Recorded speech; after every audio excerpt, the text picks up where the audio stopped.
right, let's double check our slides are up before I count you down into your 8 minutes here. All right, they're up.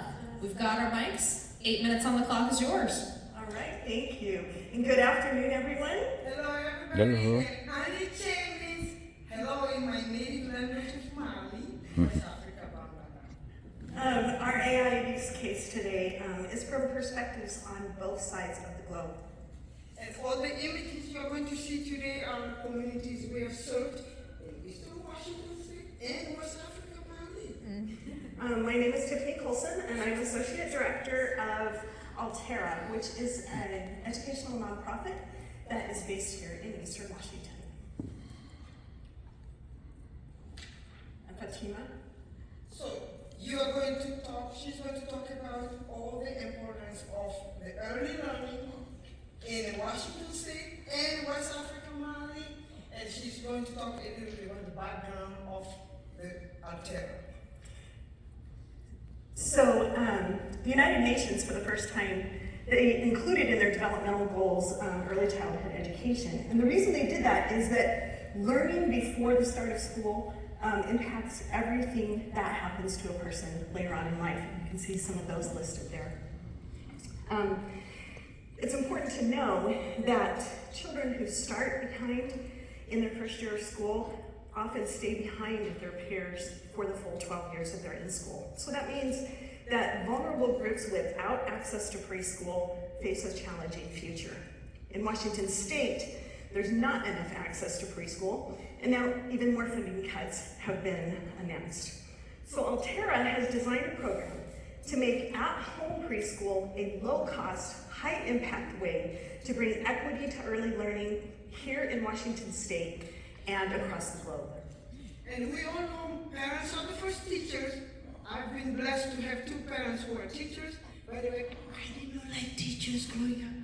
My grandma was the first female teacher of her city in Mali. So teachers are the first ones to learn how to teach their students.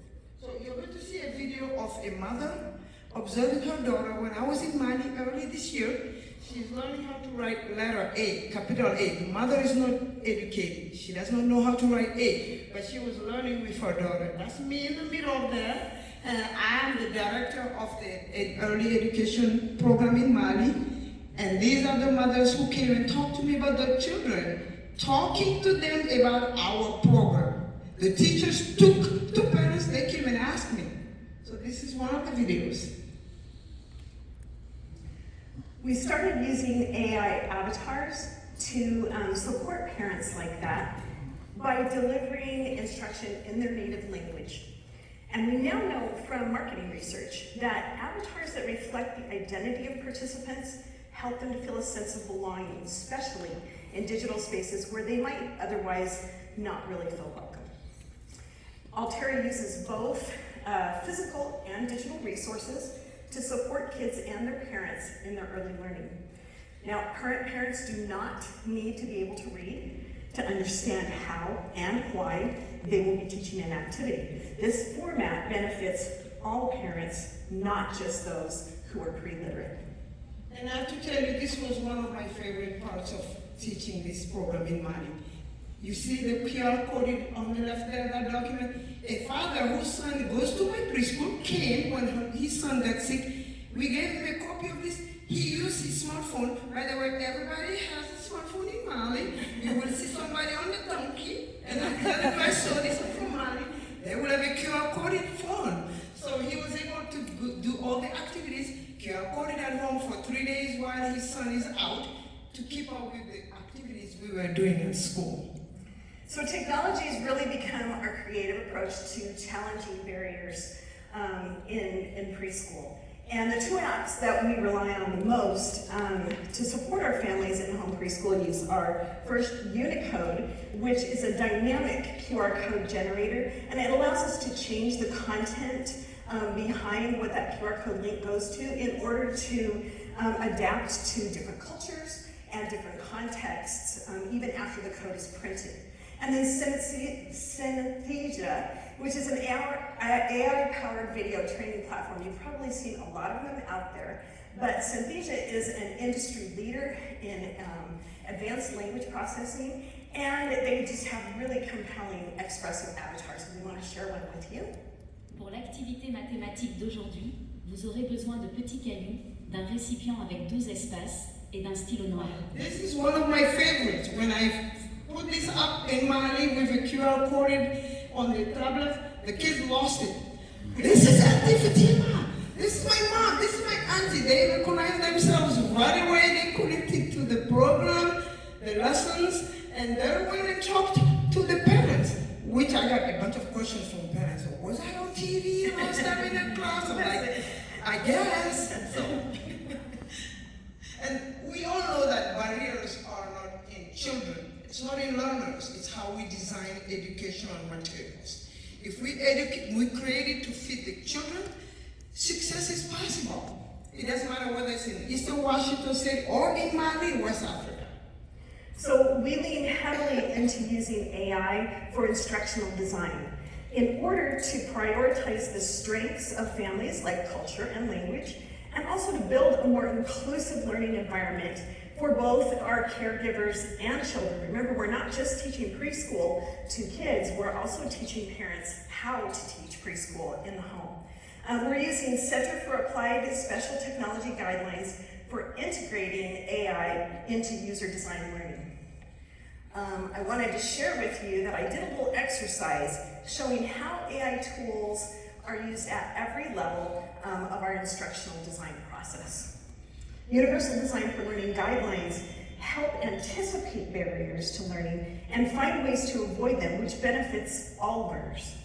Universal design is time intensive though, so a lot of instructional designers will choose not to use it. It's hard to use, but AI tools have increased my capacity to expand our pilot projects, customize content, and ensure impact for all of our pilot families. So high quality home learning in preschool is the biggest predictor of students' learning academic success. I'm the perfect example of that. My parents have 10 kids, we all have college degree and up because we benefited from early learning programs. And Fatima, you also mentioned to me that you follow your kids after... All the children who graduate from my preschool, they start first grade. When I go to Mali, I go meet all the first graders. They want me to send them all my children because they are ahead of other children who have not gone to preschool. So the impact of using AI in instructional design is to both families and to our organization. How do we measure impact?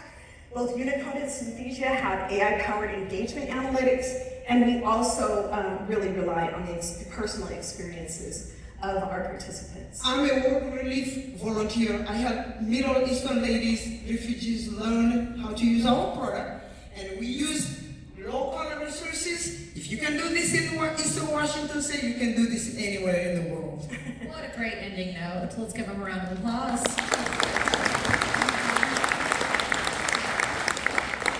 All right, we're going to put 8 minutes on for our wranglers to ask some great questions for our presenters. Thank you. That was really exciting to learn about. It made me think a lot about logistics and how you deploy these tools, both in rural Washington, but even more so in West Africa. So I'm wondering if you could describe that a little bit. I mean, so right now, Fatima mentioned that she had to print off the papers, right? Right now, we're relying on QR codes in printed format. We haven't looked at, because folks are unfamiliar a lot of times with digital technology, we're starting with the print form for right now. And we probably missed that part, but we have physical documents and digital ones. So Social Box is a simple document. It has weekly curriculums. You QR code, you do it with your children every week. You can do it one activity 3 times if that's what interests them. But they answer all the different levels of Washington State Kids Assessment. I think part of what you're asking too, how do we find the families and how do we connect with them? And one of the things that we just kind of hinted at, but our community partners are a huge part of that. In Mali, it's the preschool as being the central location for parents to come. Here we have partnered with World Relief, working with immigrant and refugee populations, with Grant County Health Clinics to do treasure box and early learning with some of their WIC families, and then with all of school district to work with their migrant bilingual programs. So those community partners already have those relationships of trust, and that is how we're able to kind of deploy those logistically. It's also kind of the secret to scalability, I think. And I have a treasure box simple in my phone. Anytime, if you want after the class here, call me, I'll come to your code. You can see examples. I take it to birthday parties. I got a lot of people in my families. I go to birthdays and I get kids. After they jump on trampolines, they eat cakes, I bring it up. You have to see these kids focus. They want to solve problems. Depending on which area you want to cover, linguistic, cognitive skills, social learning skills, physical development, we got it all. Fatima, I love the fact that you mentioned parents as the first teachers. In my indigenous language, the word matamo is loosely translated to mother, but it's literally translated to the first teacher. And so mother is the first teacher, and that's our language. That's how we refer to mother as matamo. And so it brings up another point about, again, the ability of this tool to work across many cultures. And we know that, in Washington State alone, there's 29 different tribes. When we get into the Caldwell Reservation, there's 12 different tribes that are confederated on the Caldwell Reservation, 3 different language groups. And so being able to meet, and again, I love the fact that you guys brought up the idea of a sense of belonging, which we know is incredibly powerful to success in so many different aspects. So how do you intend to address that sense of belonging across a multicultural community? So, I don't mean to be emotional. I lost my mom 7 years ago. She's the reason I created preschool. She was an early learning champion for 50 years. I built the preschool where she sat after she retired and taught neighborhood poorest kids. I have 35 kids. They are all low-income kids in my family, in my area. So selecting those children to bring them to be ahead of the other kids, I mentioned that earlier, that I meet all the first graders who got my kids who graduated, they're ahead of other kids, is to give them a heads up. 10 children in my family, everybody has a college degree and up, because we were blessed to have teachers. Other kids didn't have the opportunity to get that. To answer your question, we target needy people. At least for me, it's kids who need it in money. Everybody doesn't have that opportunity. This is a sensitive subject for me, but I appreciate your question, really, I do. And I think Fatima also, the video that Fatima showed of the parents coming to pick their kids up, she told me, she's like, Tiffany, that doesn't happen. I mean, they come get their kids from school, but nobody wants to come see what we're doing, wants to come into preschool, wants to learn how they can do that at home, how they can start co-learning with their children. And I think that's that sense of belonging, is when you create something that there's that connection between a center or a community partner center and home, and talking to them about the fact that you have confidence. It doesn't matter about barriers that everyone else sees. Every home has assets that their children need, and that is the whole idea behind this. Is that we started during COVID, and it has huge impact, not just on kindergarten readiness, but studies also show that children who have been subject to trauma, immigrant or migrant children, that their mental health outcomes are better if they are taught early learning skills in the home rather than in And my sister's husband, sorry Stephanie, he is from Sudan. I'm from Mali, he's from Sudan. Every family I met through them, they're all from refugee camps. I learned from them. I'm telling you, these kids want to learn. Obviously, they're victims of whatever.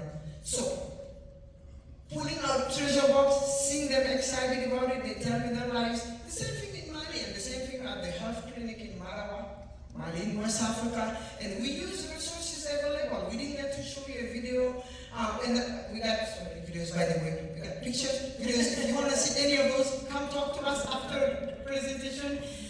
I was not a approaching those. But guess what? I'm with the children. I got excited in my class. My 2 preschool teachers that I pay to teach in Mali, they look at me like I'm going nuts. I came from the US, I'm jumping on QR code, we're doing this.